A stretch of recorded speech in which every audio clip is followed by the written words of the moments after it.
क्या, हम लोग सिर्फ नियुक्ति की मांग करने जाते थे और नियुक्ति के लिए ही बोलने के लिए जाते थे, लेकिन वो बोलते हाँ 10 मिनट में कल, 10 मिनट में कल निकल जाएगा, एक आध सप्ताह लग जाएगा, वित्त मंत्री के पास या वित्त में तुम्हारी फाइल की हुई है, इस प्रकार के गुमराह कर दिया जाता है, गोल मोल घुमाया गया है। कम से कम 2 महीने से हम लोग घूम रहे हैं।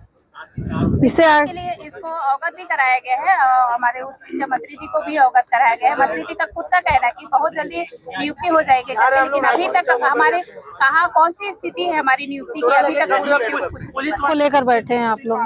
अभी तो मैडम हम लोग बताए कि सिर्फ एक ही मांग को लेकर तत्काल नियुक्ति। काफी समय से लड़ रहे हैं आप लोग, अभी तक कुछ परिणाम नहीं आया है, इसके लिए अब और कौन सा बड़ा कदम उठाएंगे आप लोग? अब इससे बड़ा और क्या कदम हो कि शासन और प्रशासन दोनों एक आमने सामने हो। देखिए प्रशासन भी हमारी सामने खड़ी हुई है, और इससे दुर्भाग्य की बात क्या होगी और इससे बड़ी विडम्बना की बात क्या होगी। लेकिन हाँ, कहीं ना तो विश्वास है न्यायपालिका में, हम कोर्ट जाएंगे, बिल्कुल जाएंगे। जैसा कि आपने कहा कि सचिव और आयुक्त सभी से आप लोगों की मुलाकात हो, बाद में कुछ लिख करना चाहता हूँ। आप हमको बाहर निकालने की एक डेट तो निर्धारित करके 15 मई, अब पॉलिसी 2024 में सुधार तो किए, तो क्यों भूल गए कि नियुक्ति का भी डेट फिक्स हो, सभी को नियुक्ति एक समान डेट पे मिले।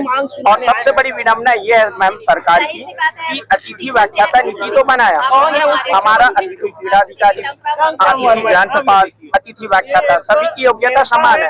यूजीसी के गाइडलाइन के तहत जब हमें एससी के तहत नियुक्ति मिलता है तो 57,723 सबका वेतन समान है।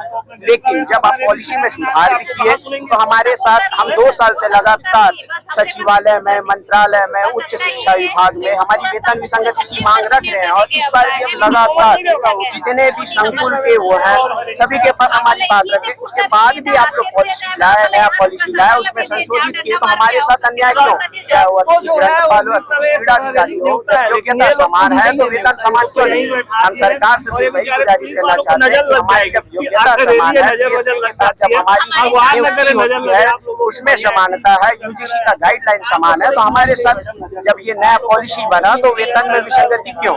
हम सरकार से सिर्फ यही चाहते हैं कि अतिथि व्याख्याता को जो पर डे 2,000 रुपए निर्धारित है वो हमारे लिए भी निर्धारित हो, चाहे वो अतिथि ग्रंथपाल हो, चाहे वो अतिथि क्रीड़ाधिकारी। हम तो सरकार से सिर्फ यही गुजारिश ही मांग करते हैं कि सबको एक मुश्त 50 समान वेतन मिले और नियुक्ति की डेट भी एक निश्चित हो।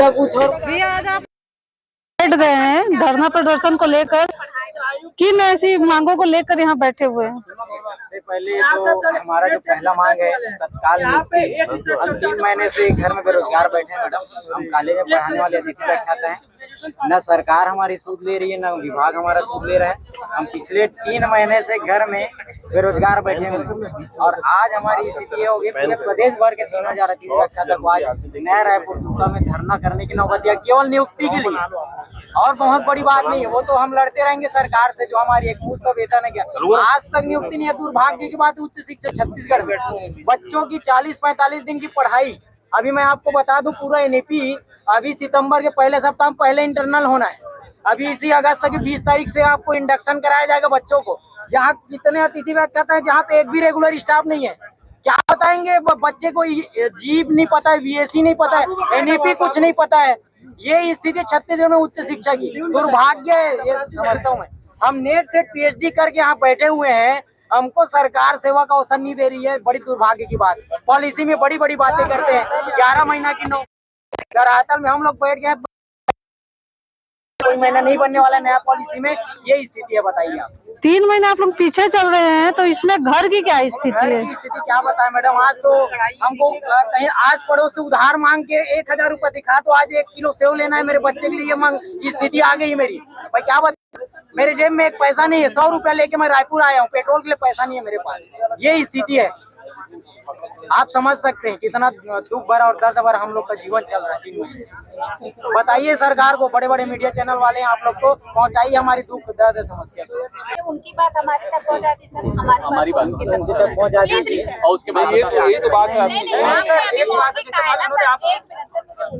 आपने अभी मौखिक कहा है ना, हम भी मौखिक ही कह रहे हैं। अब रिटर्न हम हमारे से रिटर्न की मांग रहे हैं। मैडम ये तो कम्युनिकेशन है आपका, कम्युनिकेशन आपकी जो डिमांड है ये तो कम्युनिकेशन है आपका, ठीक है सर, इसी को पहुंचाने के लिए तो मैं आया हूँ। ठीक है सर, लेकिन आप जिस प्रकार से मौखिक उनकी बात को हमारे तक रख रहे हैं, हमारी बात को रिटर्न में बात कर रहे हैं, बढ़िया यार आप सर हम लोग एक बार बात कर लीजिए, करा दीजिए तो क्योंकि देखिए सर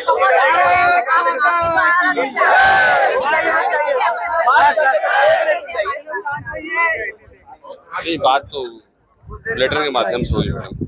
सर हम बात लोग रिटर्न में हुई। हम लोग कम से कम मेरे याद में चौथे से पांचवें बार अभी धरना प्रदर्शन करके आप में से किसी को दिए हैं, लेकिन इसी बार उसका समाधान नहीं निकल पाया। तो हम ये चाहते हैं कि संबंधित विभाग के जो अधिकारी है वो यहाँ पे आए, हमारी बातें सुने। आप बात तो यहाँ दूसरी हुई थी। नहीं सर, आप एक मिनट, आप नहीं आप अपनी बात शुरू कर रहे हैं। नहीं, एक मिनट आप मेरी बात सुनो। मैं अकेला इस संघ का प्रतिनिधित्व या मैडम जन तो वहाँ एक मिनट सुनिए ना सर। नहीं आप बोले थे, आप बोले थे। तो अब अभी अलग अच्छा एक बात है। मिनट, हमको मार्च का परमिशन कहाँ तक था? यहाँ तक है। यही तक का था। आप वहाँ तक रोक रहे थे ना, तो फिर आप भी तो गलत कर रहे चलिए 15 मिनट कर लीजिए, देख लेते हैं सर 15 मिनट। नहीं, एक बार बात करेंगे। देखिए मैं माननीय कलेक्टर महोदय या शासन का प्रतिनिधि हूँ। ओवरऑल हम हमारे शोषण बंद करो।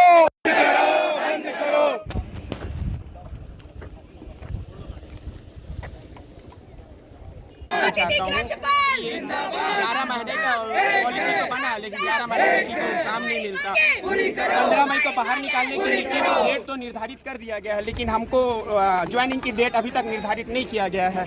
हम लगातार हर वर्ष लगातार ज्वाइनिंग के लिए लगातार हम आंदोलन करते हैं। हम 4 महीने तक घर में बैठते हैं, तब जाके हमको नियुक्ति मिलती है। तो हम सरकार से यही चाहते हैं कि हमको तत्काल नियुक्ति मिले, चाहे वो अतिथि क्रीड़ा अधिकारी हो, अतिथि व्याख्याता हो। जब सभी का योग्यता समान हो तो सभी को एक मुश्त 50,000 के वेतन मिले। काफी समय से आप लोग लड़ रहे हैं, इसका कब तक ऐसे लड़ाई चलेगी?